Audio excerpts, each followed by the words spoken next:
রামিসার বাবা কি বলেছেন? রামিসার মতো হাজার হাজার মেয়ে যখন ধর্ষণ শিকার হয়, প্রত্যেকটা বাবা মনে হয় মনে মনে এই কথাইটা বলেন। মনে হয় প্রত্যেকটা ভাই, প্রত্যেকটা আত্মীয়, প্রত্যেকটা স্বজন এই কথাই মনে হয় বলেন যে তিনি কি বলেছেন? বিচার চাই না, আপনাদের বিচার করার কোনো রেকর্ড নেই। রামিসার বাবা বলেছেন 21শে মে 2026। আমরা আর টিভির স্ক্রিনশটটা আপনাদেরকে দেখানোর জন্য রেখেছি, প্রিন্ট করেছি, যাতে করে আপনারা বুঝতে পারেন। কেন বলছি এই কথা? কি নর্মালি কোনো মানুষ বলতে পারে? কেন বলছে? শুধুমাত্র রাগে ক্ষোভে কেন বলছে? কারণ তার বয়স 50-55।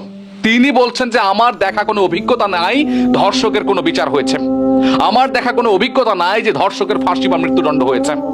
তিনি দেখেননি, তিনি নিজে বলেছেন। আপনারা দেখুন, গণমাধ্যমে কি দেখতে পাচ্ছেন না? আজকে একটা ইস্যু সৃষ্টি হবে, এই ইস্যুকে ধামাচাপা দেওয়া হবে বা বলা হবে না, বা এই ইস্যু হারিয়ে যাবে আমাদের টাইম লাইন থেকে। আমরা তখন অন্য কোনো ইস্যুকে নিয়ে আলাপ আলোচনা করব, অন্য কোনো তর্ক বিতর্কে জড়ে যাব। তাহলে চিন্তা করেছেন যে এরকম আর কতদিন চলবে? কতদিন চলবে আর?